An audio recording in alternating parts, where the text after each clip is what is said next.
So most goalies think just showing up at the gym, working out hard is going to be, what they need to make the most of their off season, and that magically when they get back on the ice with their team, get into games, get into training camps, tryouts, that magically, hey, I spent all summer in the gym, look at me go, and I'm going to be great. That is not the case. So in today's video, I'm going to walk you through the steps to make sure that you are getting the most out of the time that you invest in the gym, so that it actually translates onto the ice and transforms your game. Hey, Maria here from goalietrainingpro.com and Goalie Training Pro TV. For the past 30 years, I've been helping goalies improve their strength, mobility, and durability. So if you're looking to have a consistent, confident season, stick around, watch this video. When you get value, feel free to hit the like button. I love it when you hit the like button, and it helps other goalies like you find this content. Let's dive in. So here's why off-season training, I won't say fails, that sounds a little bit too harsh, but why it doesn't deliver dramatic results on the ice for most goalies. If you are going to the gym, training consistently for 3, 4, 2, even 2 months, 2, 3, 4 months, you should notice dramatic improvements on the ice if you're working on the right things. If you have had other off seasons where you've gone to the gym, 3, 4 times a week, you've done some extra conditioning, and you've gotten on the ice and it's like, I feel a little faster. I think my stamina is a bit better.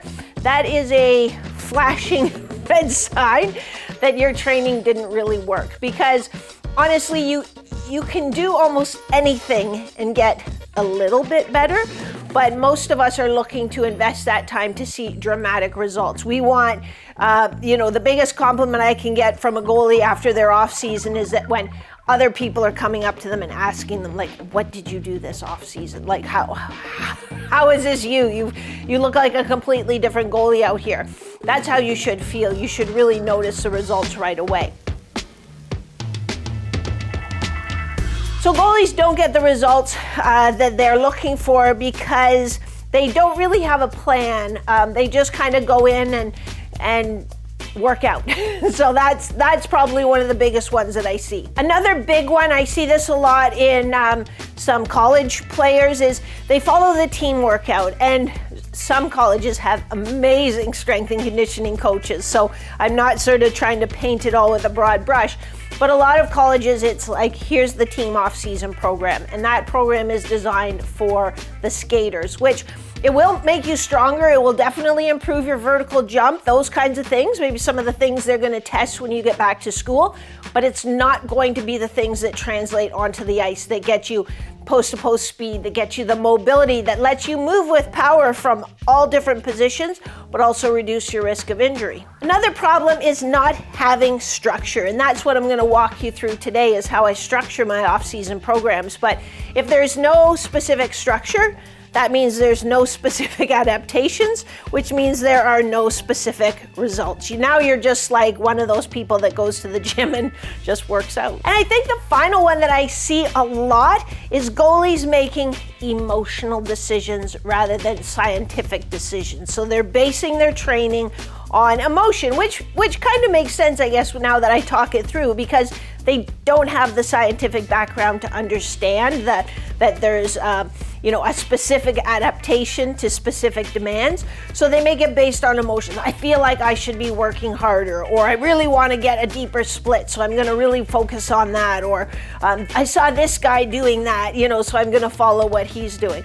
So we need to make these decisions based on science and adaptation, not just on how we're feeling today.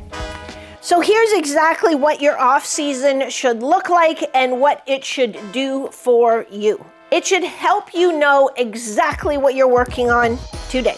So you should be able to pull out your app or your training binder. This is my training binder. I've had it for many, many years, but you should be able to open it up and know, okay, this is my workout for today. And this is the exercise I'm gonna do. This is how I'm gonna do it.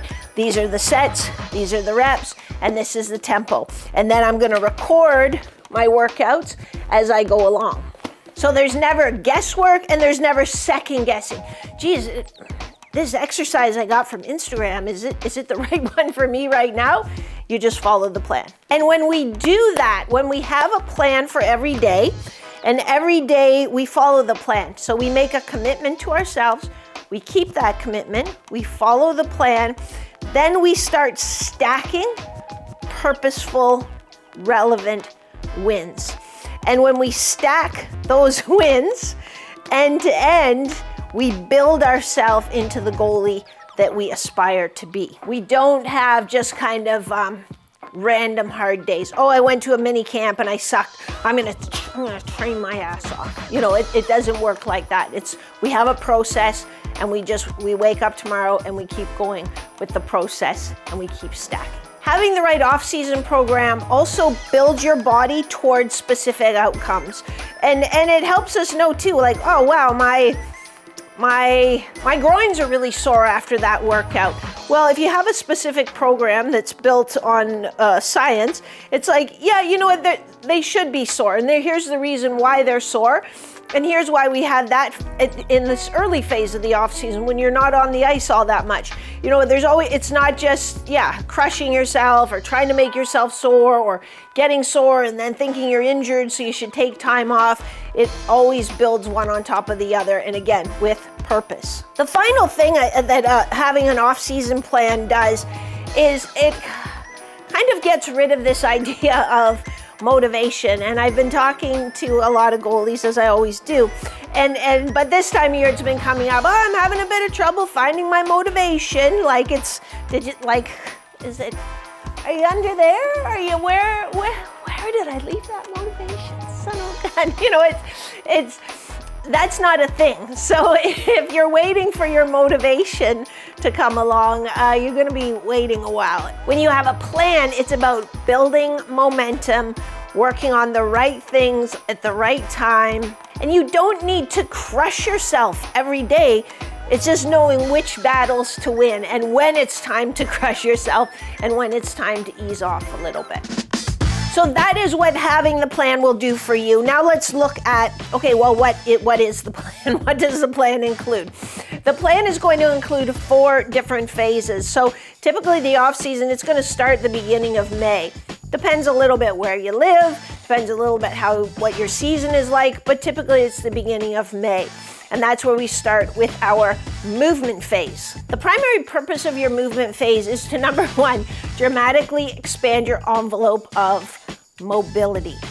So this is a time early in the off season when we really get quite aggressive with our stretching, even some static stretching, but a little bit longer duration isometric holds. We'll use some pails. We'll do some assisted stretching to get you deeper into your front and side splits. So we spend a lot of time on that during this phase. So yeah, just trying to increase the envelope of how much you can move about your joints. And then we're going to build in that strength and control in those ranges during some of the later phases. Another big emphasis is on tissue quality. So we will often do a high time under tension.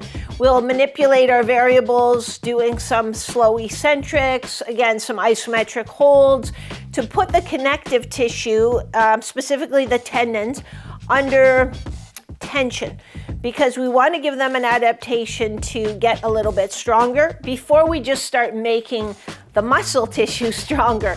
As you know, I started my career as a strength and conditioning specialist at a sport medicine clinic, rehabbing athletes there. And one of the mechanisms that I kind of noticed when athletes would come in with like a tendonitis kind of injury was that they had started working out, things were feeling great, they were not following a structured, periodized program. So they were just doing, 3 sets of 8 to 12 or 5 sets of 5 and, working out, and then, that weight's feeling easy, so I'm going to add more weight. That feels easy, I'm going to add more weight. So they were increasing the weight really nicely because their muscles were getting stronger, but they failed to realize, hey, now I've created a weak link in my connective tissue. My muscles are getting stronger faster than that connective tissue.